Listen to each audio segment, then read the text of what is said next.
करो फिर शुरू। शुरू? अरे यही हो रहा है। अच्छा इंटरव्यू चल रहा था। आपको क्या लगा मैं बोलूंगा कि राजीव जी राज्यसभा सांसद है? ऐसा नहीं होगा। यहाँ पे लूडो खेलते हो? हम खिलवाते हैं और जो खिलवाते हैं उनको खुद नहीं खेलना होता। कुछ इरिटेटिंग बताओ रवि शास्त्री गाने। कमेंट्री करते हैं जब कभी कभी मेरे ऊपर कैमरा पड़ जाता है तो वो बड़ी जोर से कहते हैं शुक्ला जी, तो वो जो है लोग कहते हैं कि ऐसे क्यों। नहीं, मैंने MP बनना इसलिए तय किया। क्यों? इस सेंट्रल हॉल में नहीं घुस पाते थे। किसने बोला राहुल जी को कि अर्नब को दो फर्स्ट इंटरव्यू? मैं जानना चाहता हूँ सच में। नहीं ये तो मुझे पता नहीं, तो उन्हीं का फैसला था। मैंने तो खाली इंटरव्यू देखा हुआ। आपने कभी एक्टिंग का नहीं सोचा? शाहरुख दोस्त है। नहीं, मैं तो इंटरव्यूज वगैरह किए हैं। यार ये स्टेडियम का नाम नरेंद्र मोदी रख देने तो थोड़ा गलत नहीं है? भाई आपको लग रहा होगा आप क्या गुजरात क्रिकेट स्टेशन में हो गया। तो फिर बीजेपी वंशवाद वाली बात करती है तो आपकी पार्टी के भी बहुत फायर ब्रांड लीडर्स टाइप हैं जो बोलते हैं भाई जय शाह की क्वालिफिकेशन क्या है। कि भाई आपको परिवारवाद पे बोलने कोई अधिकार नहीं, क्योंकि आप क्या भी परिवारवाद है, लेकिन उसमें जय शाह वाला उदाहरण नहीं जचता है, क्योंकि वो जमता नहीं। जय शाह पॉलिटिक्स में नहीं है। अमित शाह भी तो बाकी जो उदाहरण है उसमें आप तो गुस्सा ही हो गए। बोलो। बाकी जो उदाहरण है वो सही है। बगल में किंग की एक सिस्टर बैठी थी। अच्छा। She was older than king, she was 80+। अच्छा। उनसे बात होने लगी, उनका नाम मैंने बुआ जी रख दिया। क्या बात कर रहे हो? बुआ जी? नॉर्वे की बुआ जी हो? हाँ। फिर बुआ जी जो है, बुआ जी धड़ वाइन पी रही थी। ठीक है। बुआ जी थोड़ी सी टुन भी हो गई जी। पर आप तो इंडियन क्रिकेट के कांस्टेंट हो।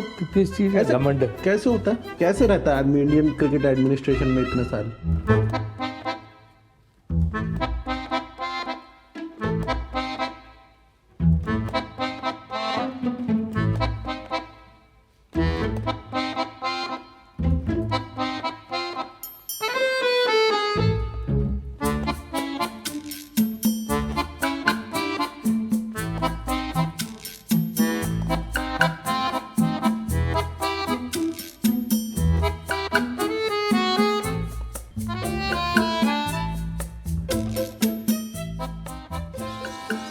मेरा नाम संदेश है राजीव जी।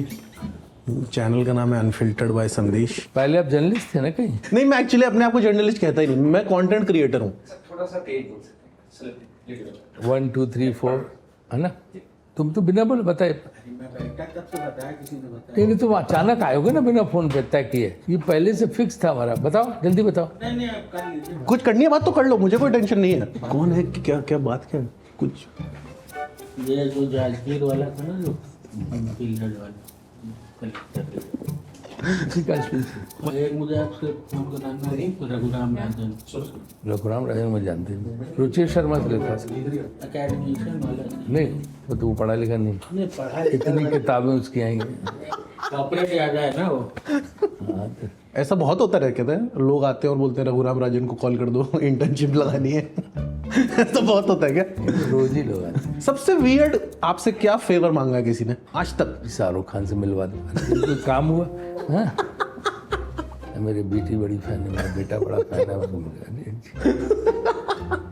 आप तो मिलते रहते होंगे, आप तो फ्रेंडली रिलेशन होंगे आपके तो। कल रात में भी थे। अच्छा।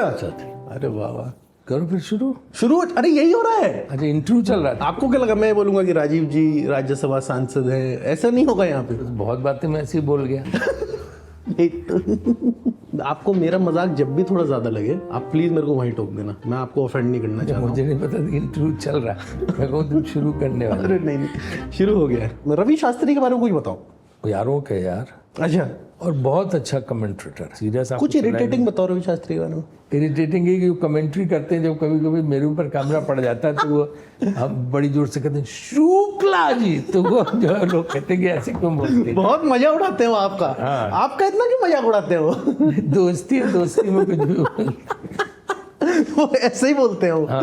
भाई क्रेजी। आप तो कभी उन्हें बोलते होगे कि यार ये क्या करता रहता है यार? तो मुझे लोग बताए तो मैं उनको बोलता हूँ कि तुम जो है, अरे यार वो जब आप आते तो मुझे बोलना है ऐसे। क्या बोला ग्रेग चैपल जाने से पहले? नहीं, ग्रेग चैपल का तो देखो ऐसा कि वो बहुत गड़बड़ हो गई थी जब यार। उसका अपॉइंटमेंट हो रहा था ताज पैलेस में, उनका इंटरव्यू डालमी एजेंट, उस इंटरव्यू में डालमी जी बैठे तो मैं बैठा था और रणबीर महेंद्र जी। अच्छा। तो उसमें उन्होंने कहा कंडीशन लगाई कि मैं जो हूँ I am going to treat all the players at par, no seniority and no junior player, everybody will be equal in my age. ठीक है। तो उस समय सब लोगों डालमिया जी वगैरह ने बड़े पॉजिटिव वे में लिया कि इनका ये है कि भाई ये सबको जूनियर प्लेयर्स को भी इनकरेज ठीक है, लोकतांत्रिक आदमी। उसको टीम में जाके ऐसा कुछ हो गया, सीनियर प्लेयर्स को लगा जैसे कि वो senior player versus junior players कर रहे हैं या सीनियर प्लेयर्स को इग्नोर कर रहे हैं डेलिबरेटली, या खबरें लीक हो रही, उसको लेके काफ़ी एजिटेटेड थे सीनियर प्लेयर। तो मुझे सचिन का फ़ोन आया कि भाई इस तरह से, जब वेस्ट इंडीज़ वाले वर्ल्ड कप में शुरू में हार के चले आगे,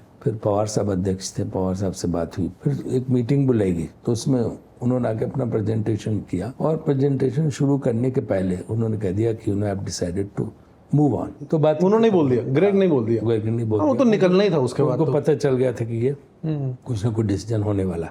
उस अपॉइंटमेंट से गैरी की अपॉइंटमेंट तक क्या सीखे आप लोग? क्या, क्योंकि ऑब्वियसली उसके बाद गैरी की जो अपॉइंटमेंट हुई, उसके बाद ये सबसे बड़ी ये देखा गया कि भाई जो भी कोच आए वो जेल करना चाहिए, प्लेयर्स के साथ मिलजुल के चले और उनको ये करके करे। डंडा चलाने से सिर्फ कुछ नहीं होता, जहाँ सख्ती करनी सख्ती करो। जॉन राइट थे कोच, अच्छे कोच थे, और कई बार हो जाता था कि उनकी और कैप्टन की नहीं बनती थी कई अच्छा सौरभ का साथ? हाँ नहीं बनती थी, लेकिन ये कि पूरा आपस में बात करके ऐसा थोड़ा था कि झगड़ा हो जाए। अब उसी में सहवाग को ये हो गया था कि वो थप्पड़ मार दिया और धक्का दे दिया ओवल में, है ना।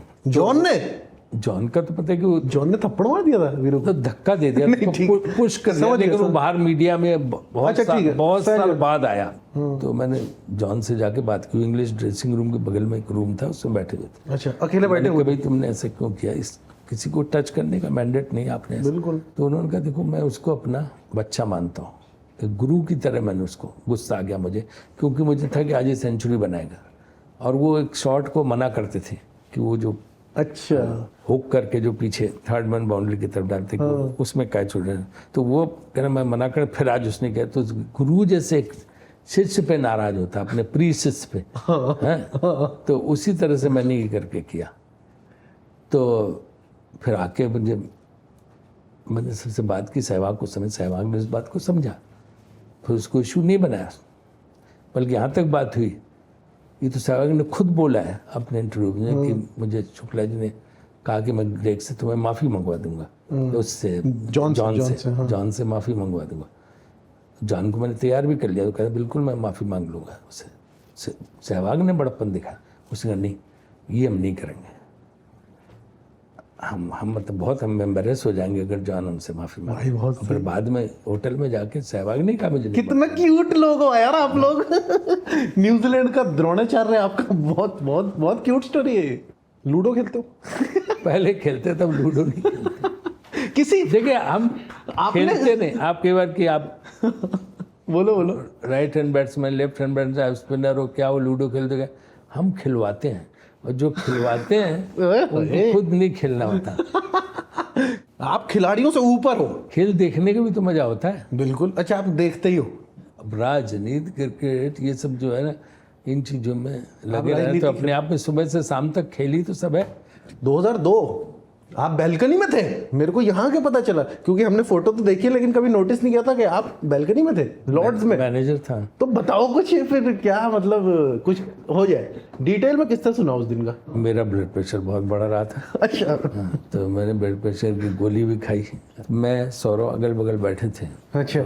सौरव कैप्टन थे, तो सौरव ने मुझसे कहा कि राजू भाई मेरे साथ पता नहीं क्यों होता कि मैं लीग के सारे मैच जीत जाता हूँ, फिर फाइनल में आके हार जाता हूँ, हमारे साथ ऐसा क्यों होता है? फिर कहता है अरे ये तो बनाने सिर्फ 52 रन है और इतनी गेंदें बाकी, तो हो सकता है। हो सकता है तो फिर भेजो मैसेज की, धीरे धीरे स्ट्राइक रोटेट करके खेलते रहे। और वही हुआ, वही स्ट्राइक करते करते फिर जब हुआ कि अब जीतने की कगार पर पहुंच गए, तो सौरव ने कहा कि मैं तो टी शर्ट उठा के, सब पूरी टीम टी शर्ट उतार के। अच्छा, उसने बोला कि सारी टीम करेगी? टीम ही करे। आपको भी बोल दिया था क्या? नहीं, मुझे तो नहीं। हाँ, तो मैंने कहा वो ठीक नहीं लगता। सचिन ने भी कहा कि नहीं, सचिन ने अलग से मुझे कहा कि अच्छा नहीं लगता है, ये जेंटलमैन गेम है। तो सौरव ने कहा मैं करूँ, मैंने हाँ तुम करो।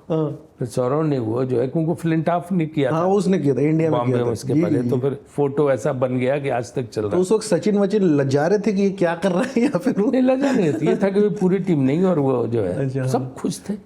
सबसे इरिटेटिंग कौन है क्रिकेटर आज तक का आपको, जो मतलब फनी वे में, जिसने आपको परेशान करके रखा हो?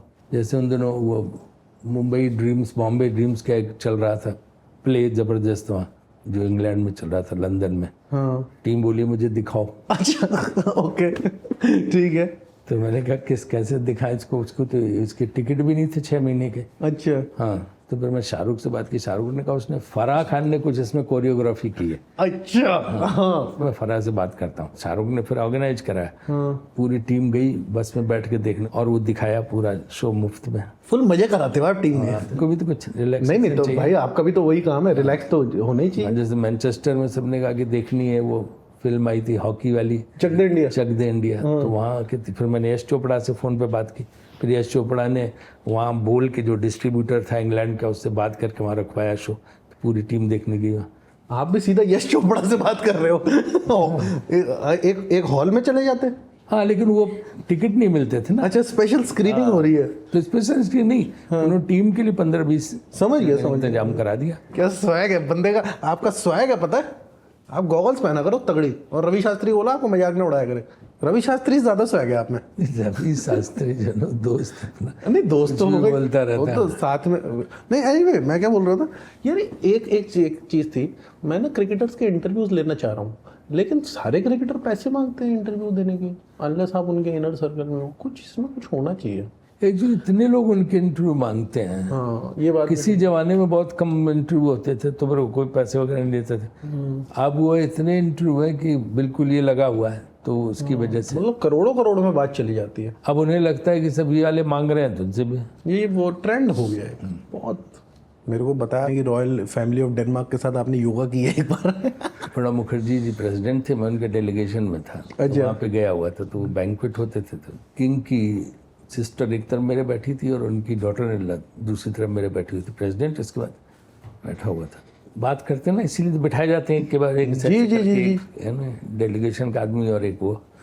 तो उनकी डॉटर इन मुझसे बात कर रही, तो उसने कहा कि मैं तो इंडिया को अच्छी तरह से जानती हूँ, मैं तो ऋषिकेश में भी रही हूँ, मैंने योग सीखा है। तो योग में क्या क्या सीखा, तो वो बताने लगी, अनुलोम विलोम और प्राणायाम लिया वहाँ पे। तो ये जो है नॉर्वे की। अच्छा नॉर्वे का था। नॉर्वे की, ठीक है। इनकी बात मैंने उससे कहा कि लेकिन मुझे कपालभाति नहीं आती। अच्छा आपने बोला? उसने कहा मुझे कपालभाति, तो मुझे सिर्फ कपालभाति आती है। तो मैंने उसको वहीं पे कल्चर का संगम हो गया। धीरे से ऐसे करके कपालभाति बताई। सामने ज्वाइंट सेक्रेटरी जो बैठी थी, है ना, ये जो बाद में हाई कमिश्नर भी इंग्लैंड में हुई, ठीक है। तो उन्होंने इस चीज को नोटिस किया, उन्होंने प्रेसिडेंट को बताया कि ये तो योगा सिखा रहे थे प्रणब मुखर्जी जी को। प्रणब जी। अच्छा। तो प्रणब भाई बहुत हंसे। दूसरे दिन फिर वो लंच था। अच्छा हाँ, एक कौशल में, तो वहाँ वो आया, किंग का बेटा प्रिंस जो था, उसने मुझसे कहा कि you taught Kapalbhati to my wife yesterday, so will you please help me? I also want to learn. I said, I am not yoga teacher. How can I teach you? I just told her how to do it. ठीक है। So you can also do it like that. Then I had to tell him also. आपका accent बहुत सही था राजीव जी, अभी जो आपने accent किया ना, ओ भाई। बगल में किंग की एक सिस्टर बैठी थी। अच्छा she was older than king, she must be 80+। अच्छा उनसे बात होने लगी, उनका नाम मैंने बुआ जी रख दिया। हाँ, क्या बात कर रहे हो? बुआ जी, नॉर्वे की बुआ जी हूँ। हाँ वो जो है मुझसे कहने लगी कि मैंने कहा कि बड़े अच्छा आपने नेकलेस और वो क्राउन, उसमें अच्छा फुल था। तो मैंने कहा ये घर में आप ऐसे रखती हैं और कैसे? उनका नहीं, कुछ घर में नहीं रखती, हम तो दूर एक फ्लैट पे रहती हैं, यहाँ से 30 किलोमीटर। जब इस तरह के कोई बैंक्वेट होते हैं तो हमें बुलाया जाता, फिर यहाँ ट्रेजरी से निकाल के हमें दिए जाते हैं। 2 घंटे पहले हमें ये सब पहनने पड़ते हैं, तभी आते हैं। अभी मैं जब जाऊँगी तो निकाल के हमसे ले लिए जाएंगे, इसके बाद हम अपने अकेले कार ड्राइव करके अपने घर चले जाएंगे, है ना। तो मैंने कहा बुआ जी भी बहुत सही है। फिर बुआ जी जो है, बुआ जी धड़ वाइन पी रही थी। ठीक है। बुआ जी थोड़ी सी हो गई। तो बुआ जी मुझसे बोली कि इस कंट्री का जो रूल है ना, मैं उसके बड़े खिलाफ हूँ। अच्छा क्यों? हाँ, कहले यहाँ का क्वीन का सिस्टम ही नहीं है, वरना मैं एल्डेस्ट चाइल्ड तो मैं हूँ। ठीक बात है। ये मेरा भाई मुझसे छोटा है, ये किंग बन गया और मैं नहीं बन पाई, पितृसत्ता। हाँ, तो यहाँ पे ये जो है, तो इसलिए वो आपसे बोल रही है। हाँ, टिप्सी हो गए। हाँ, आपने भी थोड़ी टिकाई होगी। मुझे मतलब आपने भी थोड़ी तो वो था पानी जूस कुछ। अरे चलो ही ना। आपने तो बाल ठाकरे साहब से बियर के बारे में पूछा था। फ्रैंकली अल्कोहल के बारे में फ्रैंकली बात नहीं कर सकते क्या अब इंडिया में? नहीं बात कर सकते हैं, कर सकते हैं ना। बात, हाँ। और मुझे याद है स्पेन में नरसिम्हा राव जी की प्रेस कॉन्फ्रेंस हुई थी एक बार स्पेन में। स्पेन में मैं गया था उनके साथ। तो वहाँ पे स्पेनिश जर्नलिस्ट ने इंग्लिश में उनसे सवाल पूछना शुरू किया, उन्होंने स्पेनिश में जवाब देना शुरू कर दिया। वो सब इतने खुश हुए, नरसिम्हा राव जी ने कि वो सब एकदम इतने खुश हुए। उसी में उन्होंने एक सेंटेंस का जवाब दिया जिसमें उन्होंने बोला था, the process of economic reforms is irreversible, कोई भी गवर्नमेंट इसको बदल नहीं पाएगी। और वही हुआ। स्पेनिश आती थी उन्हें फ्लुएंट? तो नौ लैंग्वेज आती थी उनको। क्या क्रेजी आदमी मालूम होता है। चाणक्य थे वो, एकदम भारतीय राजनीति के चाणक्य थे। अरे बाप रे यार, आपका चेहरा भी खिल उठा उनके बारे में बात करके। हाँ नहीं, विद्वान तो थे। देखो इकोनॉमिक रिफॉर्म बिल्कुल, वो तो एक राजा चलेगा कमेटी और नरसिम्हन कमेटी, हाँ ये राजीव गांधी ने अपने मैनिफेस्टो में डलवाई थी, लेकिन उनकी डेथ हो गई ठीक बात है ना। इसका नरसिम्हा राव जी बना, उन्होंने उसको लागू किया। और मनमोहन सिंह जी नौकरी कर रहे थे बाहर, तो इंदिरा जी ने उनको बुला के यहाँ पे फाइनेंस मिनिस्ट्री में रखा था। वो नरसिम्हा राव जी की डिस्कवरी मनमोहन सिंह नहीं थे, गांधी फैमिली की डिस्कवरी थे मनमोहन सिंह। उन्होंने बड़ा संघर्ष देखा। मैं तो मिनिस्टर उनके अंडर में था, तो मैं लगातार उनके सानिध्य में रहने का मौका मिला। वो भी चुपचाप काम करते थे, श्रेय नहीं लेते। तुम कितना भी कहो कि अपनी चीज उनकी तो पर्सनैलिटी पब्लिसिटी लो, तो बिल्कुल नहीं, पब्लिसिटी में पढ़ते नहीं थे, चुपचाप काम करते रहते थे और कम बोलते थे। हाँ, जो ज्यादा काम करता है और श्रेय कम लेता है वो बोलेगा भी कम ही। हाँ, तो एक दिन मैं उनके साथ बैठा था, तो मैं पाकिस्तान से आया था, तो मैंने उनको कहा कि लेकिन मेरा भी बड़ा मन है पाकिस्तान जाके, अच्छा, एक बार जाने का। तो मैंने कहा अच्छा कहाँ जाना चाहते हैं आप? कहने अपने गांव जाना चाहते हैं। तो मैंने कहा एक बार तो आप गए थे? कहाँ? जब मैं IMF वर्ल्ड बैंक में कहाँ काम करता था, तब मेरे साथ ही काम करता था पाकिस्तानी। अच्छा, बाद में वो भी फाइनेंस मिनिस्टर वहाँ का बना था। अच्छा, हाँ, तो कहना वो ले गए थे, तब मैं गया। लेकिन तब मैं रावलपिंडी गया था, बचपन में बैसाखी भी जो गुरुद्वारे में जाता था वहाँ गया था, लेकिन अपने गाँव नहीं गया। तो अपने गाँव मैंने कहा क्या देखना चाहते हैं, अपना घर आप? बोले नहीं, जिस स्कूल में मैं क्लास 4 तक पढ़ा उस स्कूल को देखना चाहता। ये कब की बात है? जब वो PM थे या प्राइम मिनिस्टर थे? प्राइम मिनिस्टर ही थे। अच्छा, PM हाउस की बात है, वहीं पे मेरी बात उनसे। अच्छा, तो मैंने कहा कि अच्छा, तो मैंने कहा घर अपना, कल मेरा घर तो बचे नहीं, वो तो खत्म हो गया था। हाँ, तो उनके दादा ने उनको पाला था, उनकी मदर तो बहुत मर गई थी बचपन में, उनको याद भी नहीं कि कौन है। तो दादा की हत्या हो गई थी दंगों में, तो उससे बहुत क्षुब्ध थे। वो अपने फादर के पास रावलपिंडी चले गए थे, वहीं वहाँ पेशावर। और पेशावर में वो हाई स्कूल में पढ़ाई कर रहे, जब पार्टीशन हुआ तो उनको इधर आना पड़ा, ठीक है, वहाँ से आके। तो कहने वो याद मुझे आ जाती दादा की, इसलिए मैं तब गांव नहीं गया अपने। तो उन्हें स्कूल देखना था अपना। तो अब वो कह रहे थे मेरा मन है कि एक बार मैं प्राइम मिनिस्टर रहते, लेकिन फिर हो नहीं पाए, पाकिस्तान विजिट बन नहीं पाए। अरे बाप रे, प्राइम मिनिस्टर भी अपने व्यक्तिगत इच्छाएं नहीं पूरी कर पाता कभी कभी। हाँ, उसको माहौल से, वातावरण से, परसेप्शन से और पॉलिसीज के हिसाब से निर्णय लेने पड़ते। बहुत फैसिनेटिंग बात है। दूसरे क्लिंटन, अच्छा, ओ क्लिंटन से मिले हो आप? मैं नरसिम्हा राव एक सेकंड, हाँ अब वही ना बात शुरू। हाँ, तो मैं नरसिम्हा राव जी के साथ गया हुआ था जर्नलिस्ट, वहाँ अमेरिका के टूर पे। हुआ कि भाई व्हाइट हाउस में मीटिंग थी, तो आप एयर इंडिया 1 में उड़ते थे इन लोगों के साथ, प्राइम मिनिस्टर के साथ? एयर इंडिया स्पेशल एयरक्राफ्ट में जाता। अच्छा, हाँ, तो मैं राष्ट्रपति प्रधानमंत्रियों के साथ बहुत ट्रिप में गया, 30-40 बार कम से कम, है ना। तो वो उन दोनों ले जाते, तब तो बंद हो गया। हाँ, तो ओवल रूम में उनकी मीटिंग प्रेसिडेंट की, तो सिर्फ वहाँ से हुआ। व्हाइट हाउस ने कहा कि सिर्फ 5 जर्नलिस्ट अलाउ हो सकते हैं, जगह नहीं उसके अंदर, अच्छा, क्योंकि डेलीगेशन रहता और ये जर्नलिस्ट 5। तो लॉटरी निकाली, क्या बात कर रहे हो? चिट निकाली, चिट में मेरा नाम निकल आया। तो मैं ओवल रूम में पहली बार गया वहाँ। आप ओवल ऑफिस गए हो? हाँ, ओवल ऑफिस, ओवल रूम जो भी है ना, उसमें वो मीटिंग में बैठा, कैसे बातचीत होती, क्या होता है, सब पहली बार देखने को मिला उस उम्र में।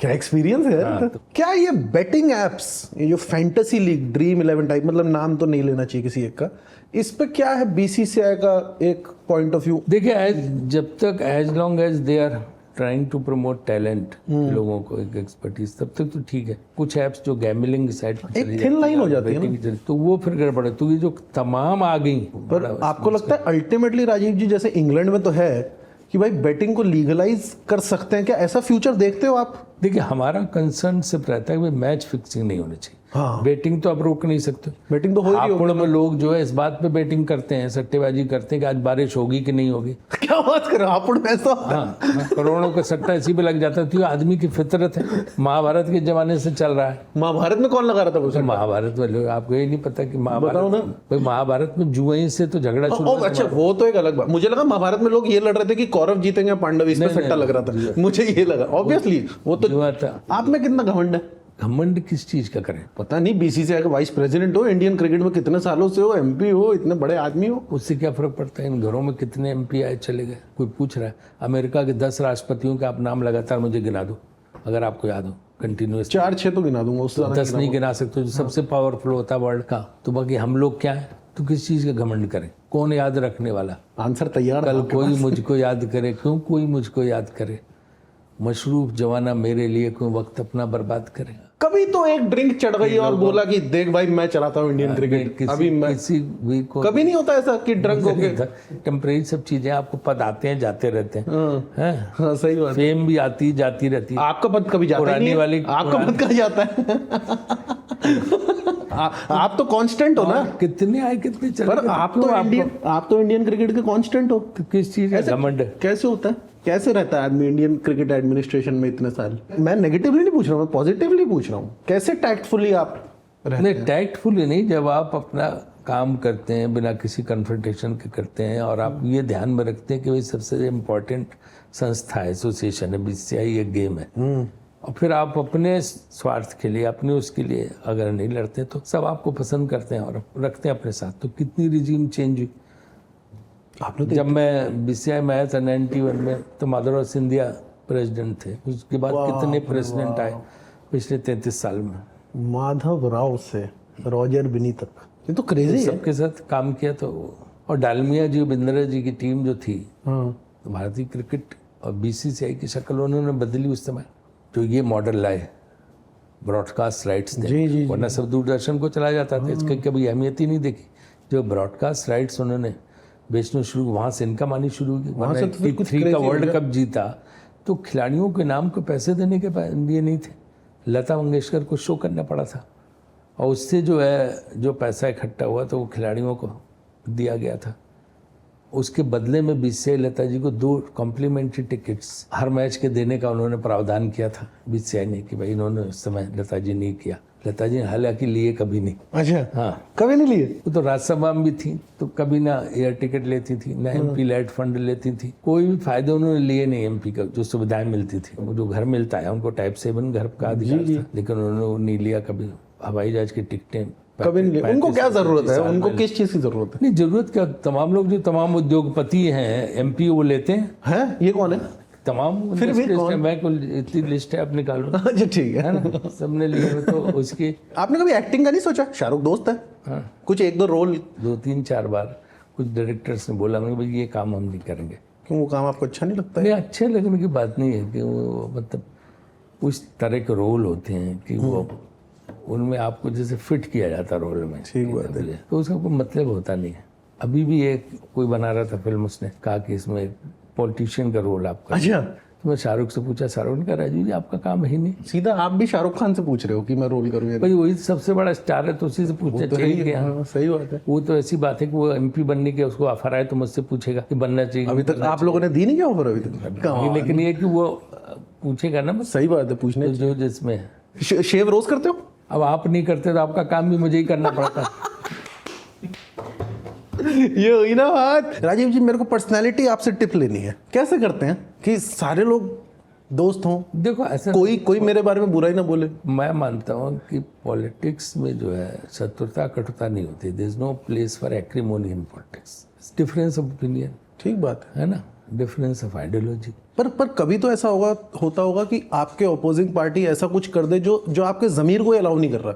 हाँ, ऐसी भी तो चीजें होती तो होंगी। आप खड़े होकर बोल सकते हैं, या कोई अपने आप अगर कोई नाराज है, चिड़ा हुआ है, तो इसकी समस्या वो जाने। हम क्यों जो है बेवजह उसके लिए स्ट्रेस लें, टेंशन लें। हाँ, लेकिन अगर कोई है तो मैं कोशिश ज़रूर करता हूँ एक बार उसको बातचीत करके और ठीक करने की कोशिश करूँ। काशीराम तार छोड़ के हमारे इंटरव्यूज उठ के चले गए। ऐसा क्या पूछ लिया था आपने? वो मैंने वही बाबरी मस्जिद के बारे में पूछा था, हाँ, तो सीधा पूछ लिया था। हाँ कि आपने तो उसके बारे में भी बयान दिया था कि यहाँ क्या होना चाहिए। उन शब्दों को मैं रिपीट नहीं कर रहा हूँ, तो एकदम से तार छोड़ के उठ के चले गए गुस्से में। तार तोड़ दी, मतलब वो जो लेपल तोड़ दिया? हाँ, लेपल निकाल के उठ के चले गए थे गुस्से में।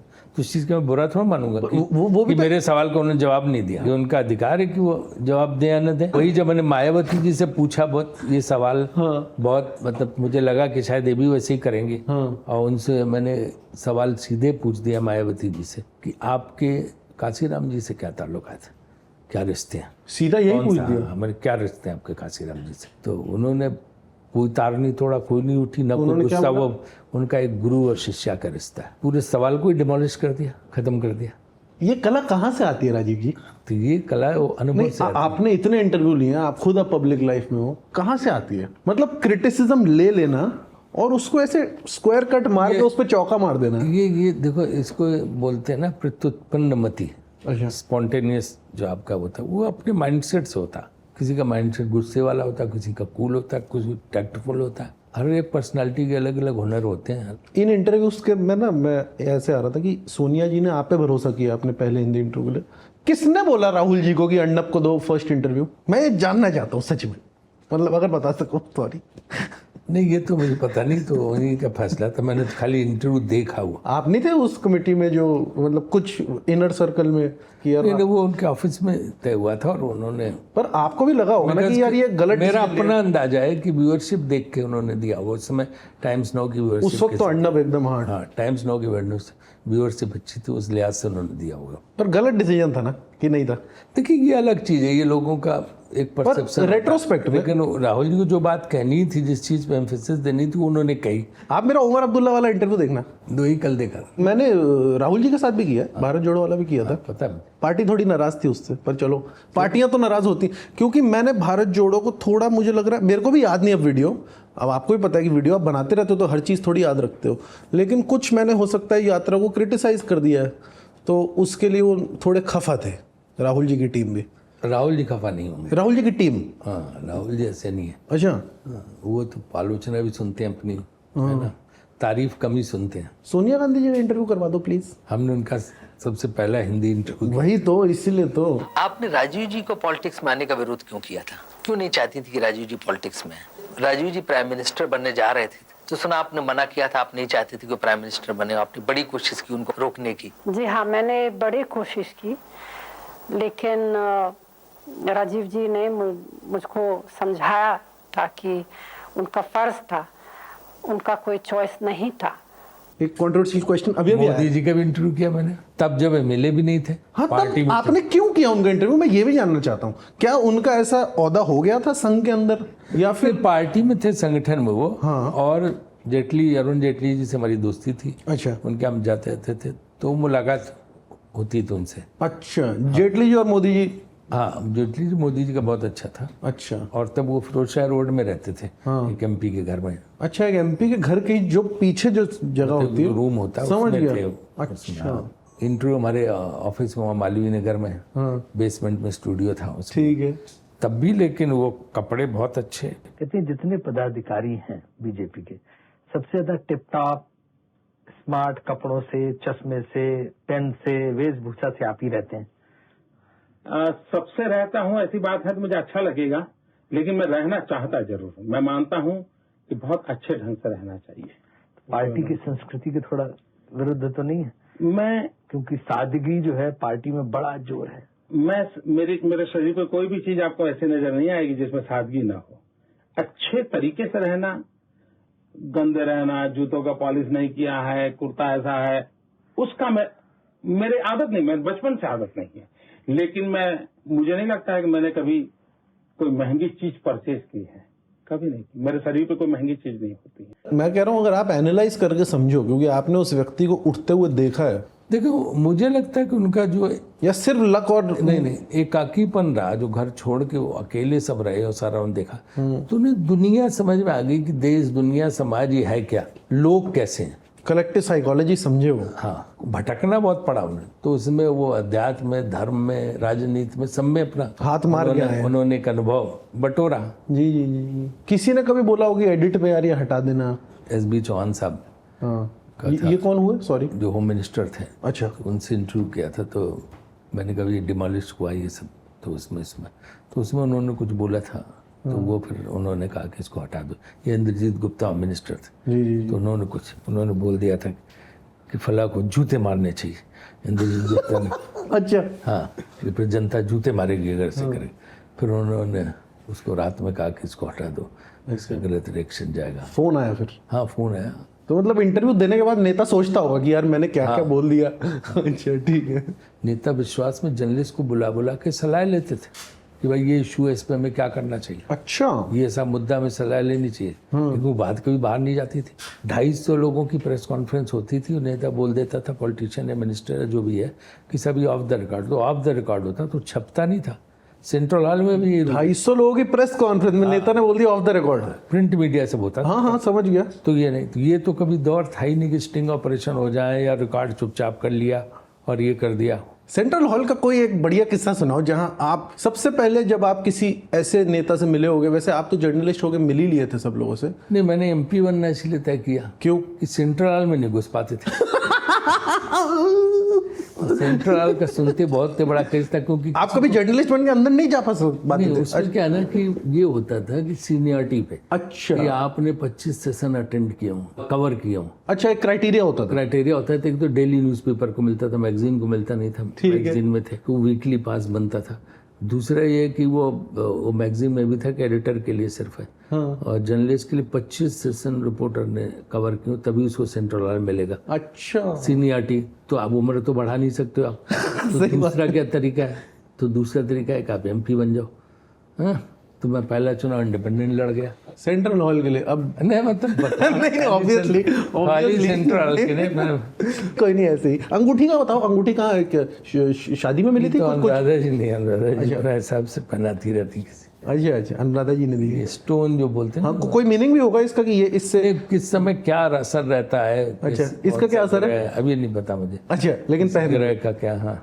अच्छा, पति धर्म में पहनी जा रही। हाँ, तो बताया तो वंडरफुल। बहुत लोग पहनते। नहीं, तो उसमें क्या है, आपकी अपनी अभिव्यक्ति की आज़ादी है। पर आपको अब ये लगता है राजीव जी कि अब के नेता ज़्यादा ये चाह रहे हैं कि भाई हमारी आइडियोलॉजी को ही प्रोपेगेट करो, हमसे इतने सवाल मत पूछो? और मैं किसी एक साइड की बात नहीं कर रहा हूँ। मुझे लगता है जो सोशल मीडिया का दौर आया उसमें छोटी छोटी बातों में इंटरप्रिटेशन होकर बहुत तमाशा बन जाता है। पर जैसे आप भी बताते हो ना कि ऐसे नेता भी पसंद करते थे कि यार आप उनके अगेंस्ट भी लिख दो। हाँ, जैसे राजीव गांधी का भी आपके साथ है ना, आपने भी एक इंटरव्यू में बोला ही कि नहीं, मेरी कवर स्टोरी उनके खिलाफ की थी। लोगों ने उनको जाकर शिकायत की, उन्होंने उन लोगों को डांट दिया और मुझसे कहा कि तुम लिखते तो तुम लिखो हमारे खिलाफ, उससे तुम्हारी क्रेडिबिलिटी बनी रहेगी। तुम्हारी क्रेडिबिलिटी रहेगी तो तुम मुझे 10 लाइन मेरे सपोर्ट में लिखोगे तो लोग यकीन करेंगे। अगर तुमने क्रेडिबिलिटी अपनी ख़त्म कर ली तो फिर कौन यकीन करे? कोई नहीं यकीन करेगा। सब मानेंगे कि तुम मेरे दोस्त, मतलब मेरे साथ मेरे करीबी हो, तो तुम इसलिए ये सब बातें लिख रहे हो, उसकी कोई वैल्यू नहीं रह जाएगी। तो कहते थे हमारे खिलाफ लिखो, वो खुद ओपनली कहते थे। वो नहीं कहते थे। तो ये कब आपने खत्म होते हुए देखा? क्योंकि अटल जी तक तो था। मतलब क्या सोशल मीडिया के एडवेंट से ये खत्म हुआ है? सोशल मीडिया का भी असर रहा, फिर टेलीविजन का बहुत असर रहा। टीआरपी के चक्कर में न्यूज चैनल्स ने जो शुरू किया, हर बात हर चीज ब्रेकिंग है। जैसे इस देश में कुछ बचे नहीं जिसको तोड़ा ना जा सके, हर चीज ब्रेकिंग। ये अच्छा बोला। छोटे छोटे बयान जो है वो ब्रेकिंग न्यूज है। सही बात है। ये आपकी आदत है कुछ लिखते रहने की? आपकी न्यू करने की आदत है। बात करना ये हुई ना बात। अब आया ना मूड में। हाँ, आ जाओ। MP बन के सबसे ज्यादा एक फील क्या आती है? सबसे ज्यादा मजेदार चीज क्या है इस लाइफ की? नहीं, MP बन के जो है, एक तो ये है कि आपकी एक्सेस सब तरफ हो जाती है ना, किसी से भी आप मिल सकते हो। एक आपके पास एक ऐसा डेजिग्नेशन रहता है जो चाहे ब्यूरोक्रेसी में हो, चाहे मिनिस्टर्स के साथ हो, चाहे दूसरी सब जगह हो, और उसमें आपको चाहे इंटरनेशनल गैदरिंग हो, सब जगह एक आपको वो रहता है कि इनवाइट किया जाता है और आप जाके वहाँ बोल सकते हैं, अपनी बात रख सकते हैं। पार्लियामेंट में भी सब किसी किस्म के इश्यूज आप उठा सकते हैं क्योंकि इम्यूनिटी होती है। बिल्कुल। You can speak even against judiciary on the floor of the house. That immunity you get because you are MP। हाँ, तो सारी चीज़ें। लेकिन अगर आप उसको समझते हो और करते हो, जैसे बिल्स बनते हैं जी, तो तमाम सांसद ऐसे हैं कि जो उसमें रुचि लेते हैं, जो समझते हैं, समझने की कोशिश करते हो। तमाम ऐसे हैं कि जिनको उसको ना पढ़ते हैं ना देखते हैं, तो उसकी वजह से बिल पास हो जाते हैं। सरकार ने जो बिल बनाए वो पास हो जाते हैं। जो स्क्रूटनी होनी चाहिए बिल्स की, या जो स्पीचेज होनी चाहिए उन पे, लेकिन उस स्पीचेज का हालांकि कोई अर्थ नहीं होता। जो बिल जैसा होता है वैसे ही पास करना पड़ता है अगर मेजॉरिटी है गवर्नमेंट की। लेकिन ये कि आप उनमें अपना एक दखल, जब स्टैंडिंग कमेटी में जाते हैं तो आप दे सकते हैं। कभी किसी सेलिब्रिटी से मिलके आपको ऐसा हुआ कि हाँ यार आज मैं फेमस व्यक्ति से मिला, या आपके लिए तो सब नॉर्मल है? कभी किसी से? देखिए, हम जिस चीज़ में हैं, मीडिया हो, जी, पॉलिटिक्स है, क्रिकेट है, इसमें कहना है कि आप उसी दिन आदरणीय राष्ट्रपति जी से मिलते हैं, उसी दिन एक घर में लौट के आते हैं तो किसी चपरासी के भी काम की बात करनी पड़ती है, उसके साथ भी बात करनी पड़ती है, ड्राइवर से भी बात करनी पड़ती है। हम लोगों को इसका कोई फर्क नहीं पड़ता किससे, आप वहाँ दूसरे माइंडसेट से बात करते हैं, नीचे आगे। यही मेरे ख्याल से व्यक्ति के अंदर खूबी होनी चाहिए, उसको जो है बहुत सही बात बोली, सबके साथ बात करे समान भाव से, समभाव से। क्या बात बोली आपने। क्या है ये अलायंस का लोगो, सीट शेयरिंग कुछ अनाउंस नहीं हो पा रहा? मैं as a genuine concerned voter बोल रहा हूँ। अब आपने देखा होगा इसका असर कि इंडिया नाम से ही लोग घबरा गए। घबरा गए? इंडिया इंडिया सबको पता तो चल गया, बिल्कुल चल तो गया। सबसे बड़ी चीज होती है अलायंस की आइडेंटिटी नीचे तक, जनता तक जाए कि भाई कोई ये हो गया, ये टिक है, वो हो गया, इस पर तो टिक है। इंडियन। अब ये कि सीट शेयरिंग तभी होता है जब नजदीक आ जाते हैं लोकसभा चुनाव। बंगाल में क्या होगा? बंगाल में भी तृणमूल और वो तो गठबंधन में है ना। देखते क्या होगा। नहीं, तृणमूल और लेफ्ट और कांग्रेस एक साथ थोड़ी आ पाएंगे।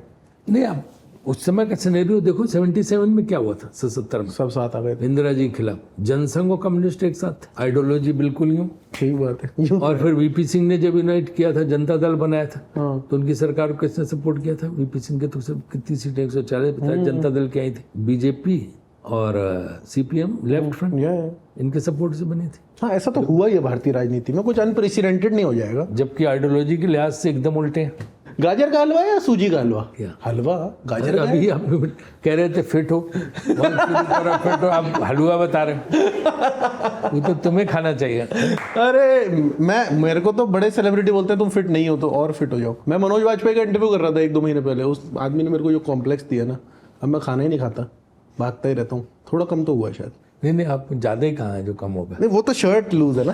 अभी खरीद के लाया हूँ आपके लिए। बीजेपी और कांग्रेस की आइडियोलॉजी के हिसाब से कुछ आपको बहुत ज्यादा अंतर दिखता है? कांग्रेस पूरे देश की राजनीति करती है। हम न क्षेत्रवाद करते हैं कि धर्म के नाम पे, जात के नाम पे या उस नाम पे, है ना, किसी के साथ भी भेदभाव करना, सबकी कोई राजनीति कांग्रेस नहीं करती। क्या बीजेपी कभी ऐसा काम करती है जो आपके जमीर को नहीं भाता है? आपको लगता है यार ये तो ज्यादा हो गया लाइन? कई बार ऐसा होता है कि बीजेपी से जुड़े लोग कई ऐसी चीजें करते हैं, कई ऐसे बयान देते हैं, कई ऐसे कृत्य करते हैं, लेकिन उन पर कार्रवाई नहीं होती। जैसे कि क्या? बहुत कितनी घटनाएं हैं, आप देख लीजिए। तो तब आप कैसे, मतलब मैं सीखना चाह रहा हूँ, तब आप कैसे बीजेपी वालों के साथ फिर भी कोऑपरेशन के साथ आगे बढ़ पाते हो? काम तो आपको करनी पड़ता है ना राजनीति में। क्या कभी ऐसे लोगों के साथ भी काम करना पड़ता है जो आपको पता है कि यार ये अच्छा व्यक्ति नहीं है, इसका जमीर सही नहीं है? काम करना पड़ता है। ऐसे अगर वो पद पे है, हाँ, और किसी डिसीजन मेकिंग रोल में है तो आपको करना पड़ेगा, और काम निकलवाना भी है उनसे। हाँ। क्या है एक चीज राजीव जी इंडियन क्रिकेट को चलाने के बारे में जो हम एज ऑडियंस को समझ नहीं आता है? अगर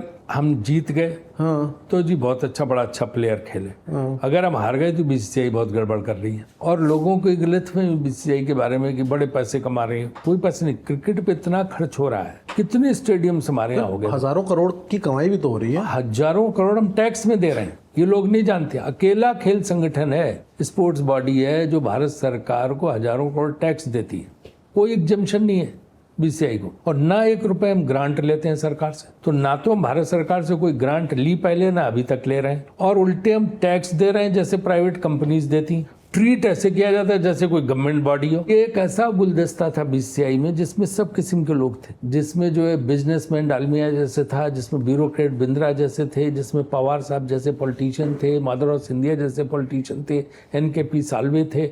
हाँ, इन लोगों ने इस चीज को बढ़ाया, और बढ़ा के आज क्रिकेट अपने पैरों पे खड़ा होके, अभी आप देखो लाख लोग क्रिटिसाइज कर लें, खड़े हो जाते हैं जय शाह को, लेकिन जैसा है 39% जो है आईसीसी में लड़के लाए ना बीसीसीआई का शेयर। पहले तो 16% शेयर भी आईसीसी मिलने को तैयार नहीं था। वो शेयर जो आता है अरबों डॉलर, वो कहाँ लगेगा? जगह जगह स्टेडियम बनाने पे, खिलाड़ियों पे, खेल इंफ्रास्ट्रक्चर बनाने पे। हम एडमिनिस्ट्रेटर्स को कुछ थोड़ा मिलता है, हम तो मीटिंग में जाते हैं, है तो हवाई जहाज का टिकट मिल जाता, होटल मिल जाता और चाय बिस्कुट मिल जाते हैं, इसके अलावा तो कुछ नहीं मिलता। सैलरी कुछ नहीं, एडमिनिस्ट्रेटर की कोई सैलरी। गलत बहुत लोगों को लगता है कि हजारों करोड़ बीसीआई में आ गए तो आप लोगों के पास भी हजारों करोड़ हो गए। एडमिनिस्ट्रेटर जो होते हैं ऑफिस बेरर बीसीआई के पास, उनको कुछ नहीं मिलता है, उनकी कोई सैलरी नहीं होती है। टीए डीए टाइप्स यही सब बताओ। इसके अलावा जो पैसा है प्लेयर्स को दिया जाता है, स्टेट इंस्टीट्यूशंस में जाता है जहां से ये इंफ्रास्ट्रक्चर और क्रिकेट डोमेस्टिक, हमारे यहाँ 55,000 से ज्यादा मैचेस पूरे कंट्री में हर साल होते हैं जो स्टेट एसोसिएशंस कराती हैं। वहां से कितने डोमेस्टिक टूर्नामेंट है, under 14, under 16, under 19, under 23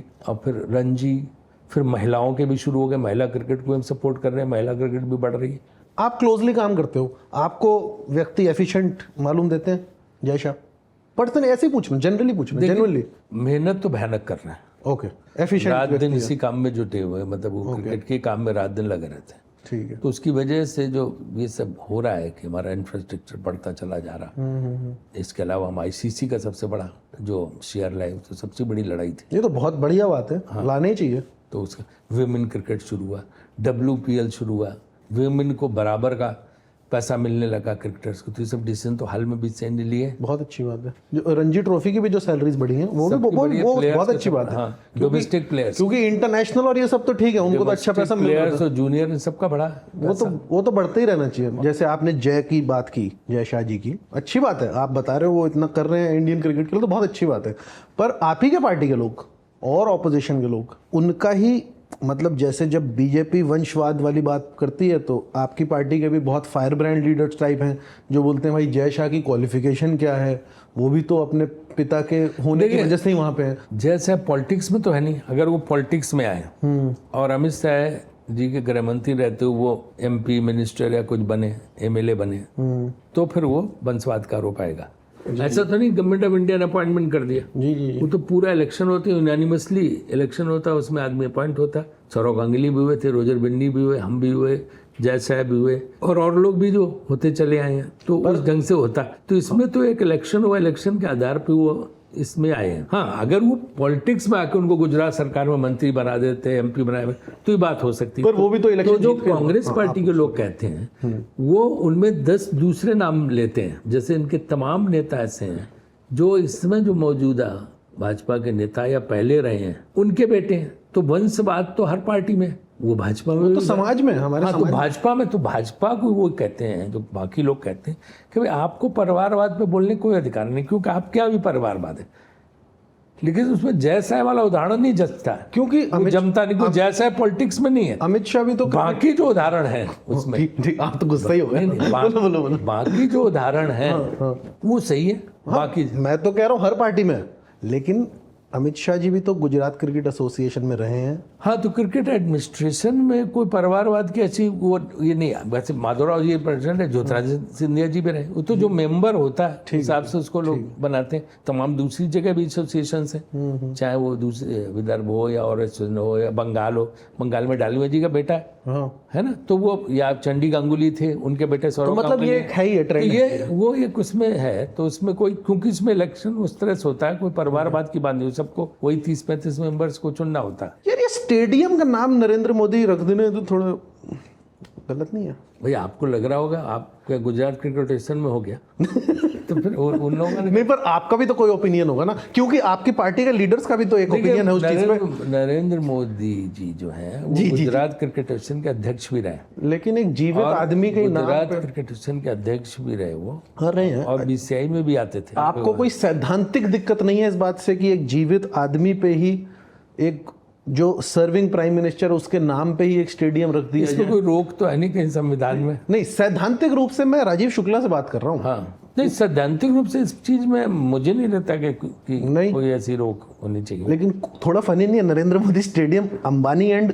Adani and ऐसा थोड़ा फनी? हाँ, तो अंबानी अडानी वो स्टेडियम जब बन रहा था तो दोनों एंड जो है वो उनको प्राइवेट कंपनी जो उनको बेचे, ठीक है, तो उनसे जो पैसा आता है उससे स्टेडियम बनता है। ठीक बात है, पर आयरॉनिक है थोड़ा मतलब राहुल जी भी तो ये पॉइंट बहुत बार उठाते हैं, मैं कोई नया पॉइंट थोड़ी उठा रहा हूँ। अडानी अंबानी का है, जो अडानी का उठाते हैं वो दूसरा पॉइंट राहुल जी उठाते हैं। वो तो जो फाइनेंशियल और इस तरह के जो आरोप हैं वो हिंडनबर्ग ऑन रिपोर्ट, उन सब चीज़ों पर राहुल जी ने पूरा उठाया। जी जी जी। वो कोई वहाँ पे गुजरात के क्रिकेट स्टेडियम में कोई इनक्लोजर अडानी का, ये बात कभी राहुल जी ने नहीं उठाई। आपने तो इस बात को जो ट्रिविलाइज किया ना कि छोटी सी बात है। नहीं, एक इनक्लोजर अगर उन्होंने लिया तो उसकी चीज़ को उन्होंने कभी नहीं उठाया। वो उसमें क्या है, नहीं, पर मैं बस कहूंगा बस थोड़ा फनी है, बहुत ही हास्यास्पद बात हो जाती है, सुनने में लगती है।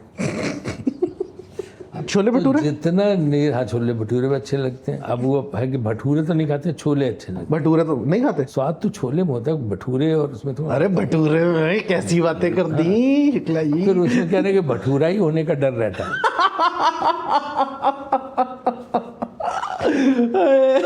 मैंने ना कल इंस्टाग्राम पे लोगों से पूछा कि मैं आपका इंटरव्यू कर रहा हूँ, क्या पूछूं, तो एक सवाल बहुत सारे आए वैसे तो, पर एक आया कि यार कानपुर में इतना कम मैचेस क्यों होते हैं। अब ये जो लखनऊ का स्टेडियम बना है तो इसकी कैपेसिटी 50,000 से ऊपर है। तो बीसीसीआई का प्रेफरेंस, आईसीसी का प्रेफरेंस रहता है लखनऊ का स्टेडियम को, किसकी कैपेसिटी, नया स्टेडियम, ठीक है, नेचुरल बात है, ऑब्वियस। आधुनिक सुविधाएं हैं। दूसरे होटल्स, लखनऊ में बहुत से होटल और इंटरनेशनल एयरपोर्ट है। जो बेसिक कंडीशन होती है, हमारा बहुत मन होता है, मैं तो कानपुर का खुद हूँ, पला बड़ा वही हूँ, तो मैं तो खुद कानपुर चाहता हूँ। तो समस्या वहाँ एक तो 5 स्टार होटल के कम से कम 300 से 500 रूम चाहिए, वो नहीं है वहाँ। और दूसरी इंटरनेशनल एयरपोर्ट नहीं, 4 बजे के बाद बंद। हाँ, वो तो छोटा सा एयरपोर्ट है, कानपुर का तो एयरफोर्स वाला। एयरपोर्ट बड़ा एयरफोर्स का है। तो इस सबसे बड़ी तो लोगों को लखनऊ जाना पड़ता। फिर कानपुर और लखनऊ के अलग अलग राज्यों में, थोड़ा एक ही राज्य में बगल में भी है। हाँ, 50 मील की भी दूरी नहीं है। चलो दूसरी जगह चलते हैं ना, थोड़ा अपना घर दिखाओ और क्या। तब तक लगाओ 10 मिनट का ब्रेक है ना। ठीक है, ठीक, 10 मिनट ले लो आप। यार शर्ट तो अच्छी लग रही है, नहीं? हेलो सर, कैसे सर, लॉन्ग टाइम नो सी। हाँ, बहुत देर हो गई। जी जी, बहुत दिन हो गए। सबसे अजीबो गरीब अफवाह क्या सुनी है आपने इंडियन टीम या इंडियन क्रिकेट के बारे में? अफवाह हो जो एकदम आप लोग, ये क्या बात हो रही है? लेकिन सबसे अजीबो गरीब, लोग कहते हैं तमाम वर्ल्ड कप फिक्स होते हैं, आईपीएल फिक्स होते हैं, पहले से तय था। ये बेवजह की अफवाहें उड़ती रहती हैं। ये बात आप तक भी पहुंचती है? हाँ, लोग बोलते हैं ना, तो ये बिल्कुल ही गलत होता है। जब लास्ट बॉल पे मैच डिसाइड हो रहा, कौन फिक्स कर सकता? ये बात भी ठीक है।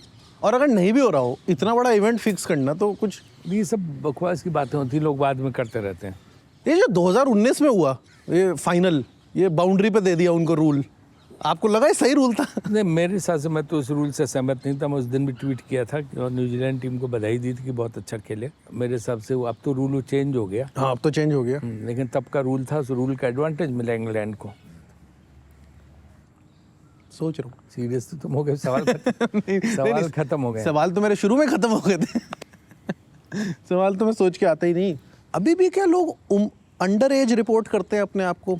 हाँ, ये बड़ी समस्या है ना।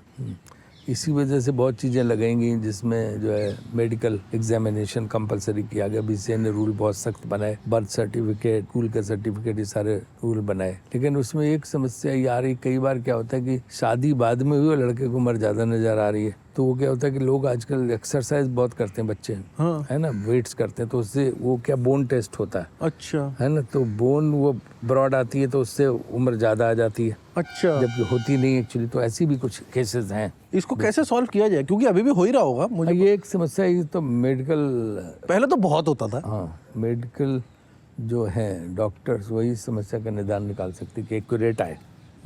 एक गाना गा दो। एक गाने मैं समझ गया, ये लोकेशन ही थोड़ी ऐसी है ना, गर्मी भी लग रही है, थोड़े डिस्टेंस भी बैठे हैं हम, तो एक गाना गा दो फिर एंड करते हैं। जितने मजे आने थे अंदर आ गए, उसमें क्या।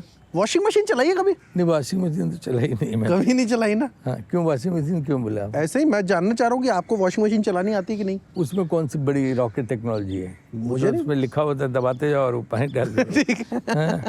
मतलब डोमेस्टिक काम कितना आपने किया है लाइफ में, बस ये जानना चाह रहा था। केबीसी में अमिताभ बच्चन जी या शाहरुख खान? अमिताभ जी हैं। किसी जमाने में हमारे बड़ा अच्छा उनसे रिश्ता था, बहुत मित्रता थी। जया जी से तो आज भी पार्लियामेंट में है। चाय पीते हैं इस कैमरा में देख के। राजीव जी बता दीजिए आपका एक्सपीरियंस कैसा रहा? मेरा एक्सपीरियंस बहुत अच्छा रहा। झूठे। मेरा एक्सपीरियंस बहुत अच्छा रहा। मैं तो यही कहूँगा, बशीर बद्र का शेर है जी जी जी जी, कि चरागों को आंखों में महफूज रखना जी, बड़ी दूर तक रात ही रात होगी। मुसाफिर हो तुम भी, मुसाफिर है हम भी, किसी मोड़ पर फिर मुलाकात होगी। अरे sir, thank you so much. क्या प्यारा बोला आपने। एक बार सबको बोल दो कि सब्सक्राइब करो इस चैनल को, अनफिल्टर्ड बाय समदीश। भाई अच्छा करते हैं तो मेरे ख्याल से सब लोगों को सब्सक्राइब करना चाहिए इस चैनल को, देखना चाहिए। बड़ा सहज इंटरव्यू करते हैं, इनफॉर्मल इंटरव्यू करते हैं, इंटरव्यू नहीं होता, बातचीत होती है, करेक्ट, है ना। पर्सनैलिटी से रूबरू होते हैं। हाँ, और वो बातचीत जो है वो बिल्कुल अनौपचारिक होती है, इनफॉर्मल होती है, ये सबसे अच्छी खासियत। कभी कभी बिना बताए शुरू भी हो जाती है। हाँ, तो किसी को अगर जो है एक अल्हड़पन से किए गए इंटरव्यू को देखना है अल्हड़पन, तो इसे अल्हड़पन क्या होता है? अल्हड़पन मतलब बिल्कुल इनफॉर्मल, बिल्कुल Casual, raw। मस्ती का हाँ, कैजुअल इंटरव्यू। ठीक बात।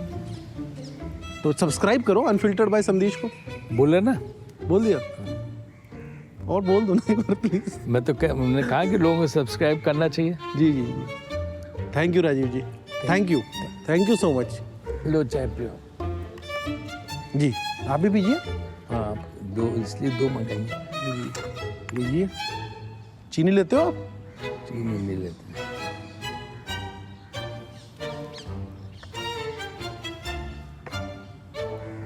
नहीं, छोटी टावल लिया बाकी, सच में गर्मी है। बहुत पसीने आ गए। सोचो तुम 4 बजे बिठा रहे थे। हाँ वो तो बहुत ही अजीब हो जाता।